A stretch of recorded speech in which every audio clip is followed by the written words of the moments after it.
Pagaidām izklausās tā, ka suns jūtas mājās kā galvenā persona, un līdz ar to viņa regulē visu sev apkārt.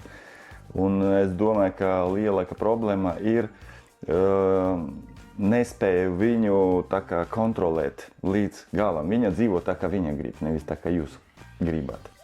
Pirmais eksperta jautājums ir par barošanu. Cik bieži suns ēd? Viņai visu laiku ir sausā barība iebērta. Ieva skaidro, ka Lilija zina mēru un nepārēdas, taču eksperts to atzīst par rupju kļūdu. Barība nedrīkst būt pieejama visu laiku. Tas steidzami jālabo. Situācija mainīsies, ja ēdienu Lilija varēs saņemt tikai no saimnieces. Jūs uzreiz tā kā pacelsiet savu statusu. Suns ir sociāla būtne. Viņam ir ļoti svarīgi zināt, kur ir viņu vieta hierarhijā. Un viņš neapzināti cenšas ieņemt visaugstāko vietu.